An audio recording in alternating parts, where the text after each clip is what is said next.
nation will hire a president, a commander-in-chief, and leader of the free world.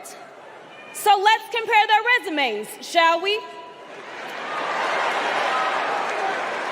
One candidate worked at McDonald's while she was in college at an HBCU. HU. The other was born with a silver spoon in his mouth and helped his daddy in the family business.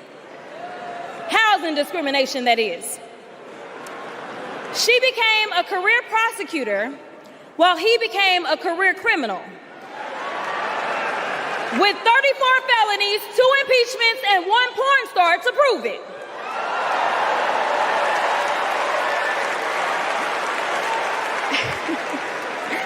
Her entire career as an elected district attorney,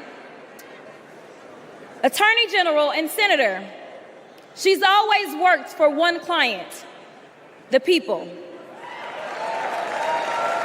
Meanwhile, he's a 78-year-old, lifelong predator, fraudster, and cheat, known for inciting violent mobs. Listen, y'all. He's only looked out for one person, himself. As women are dying, he is bragging about overturning Roe. And y'all know I come from Texas. And right now in Texas, come on, Texas. But right now in Texas, they want to institute the death penalty. That is a problem. While Kamala Harris is fighting for our reproductive rights to be restored. She is also the leader we need on the global stage. She helped secure the release of Americans wrongfully detained in Russia. At the same time, he cozies up to his role model, Vladimir Putin, and MAGA holds legislation hostage here at home, critical resources to secure the border, military aid to Ukraine, and even the Farm Bill. She's lived the American dream while he's been America's nightmare.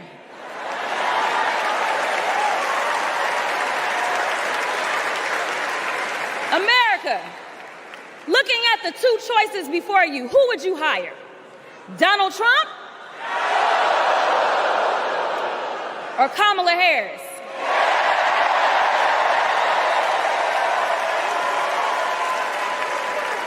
Kamala Harris has a resume. Donald Trump has a rap sheet.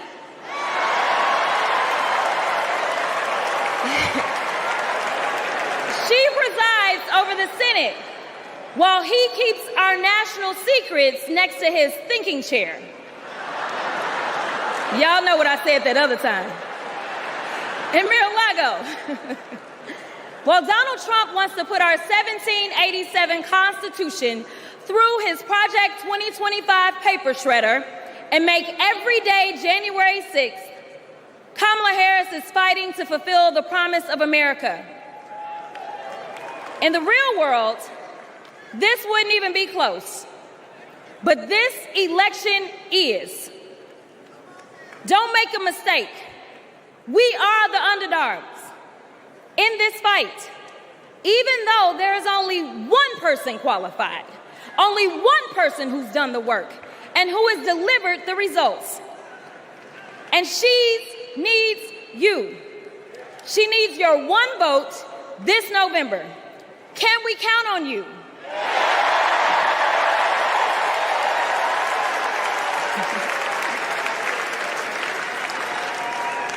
Some of you know a little bit of my history, some of you don't, so let me tell you.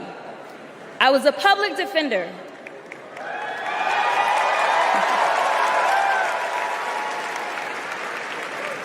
I did criminal defense as well as practiced civil rights law for almost 2 decades. I know a good prosecutor when I see one. Kamala Harris is the kind of prosecutor we long for in the cases like those of Breonna Taylor. Yeah. She was the first Attorney General in the nation to order that her officers wear body cams, and she started the Back on Track program to reduce recidivism.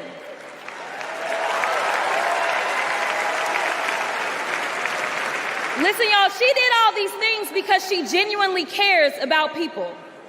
She sees each person as just that, a person, not a statistic. She's proven that since the first day she stepped into a courtroom and said what y'all already heard Hillary say. I did not copy off of her speech. I just want y'all to know. She walked into that courtroom and said, Kamala Harris for the people. And she meant that.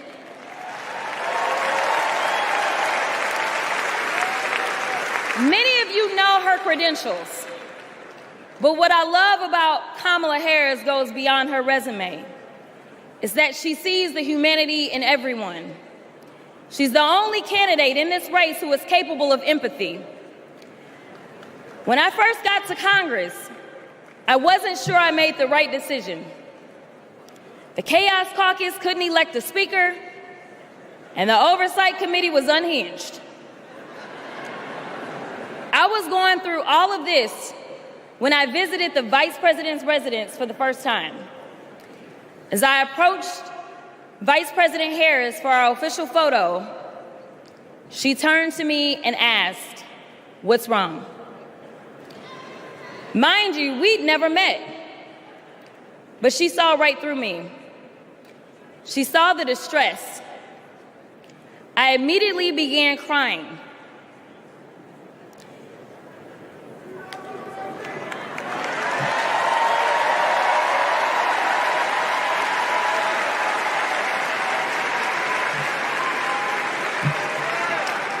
And the most powerful woman in the world wiped my tears and listened.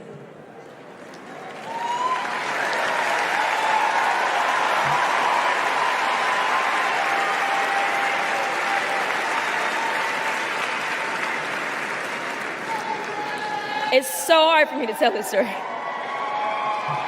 She then said, among other things, "You are exactly where God wants you. Your district chose you because they believe in you, and so do I."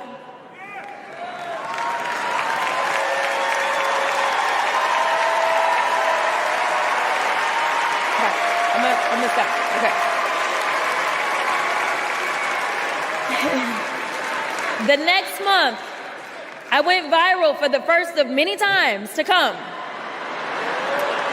for hitting Republicans with a dose of their own medicine.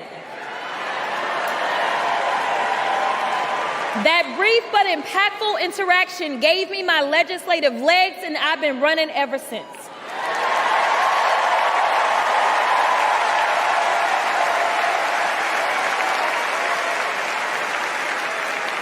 The question before us is, will a vindictive, vile villain violate voters' vision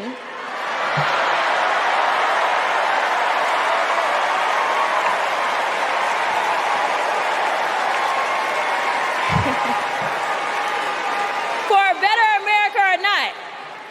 I hear alliterations are back in style. We deserve better. We deserve a president who can be a bright light in a sea of darkness. One who will pull us forward, because we won't go back. Amanda Gorman said it best: there's always light if only we are brave enough to see it, if only we are brave enough to be it. Kamala Harris showed me that light. And America, when she is our president, together we will shine as that beacon of hope and freedom around the world once more. God bless y'all.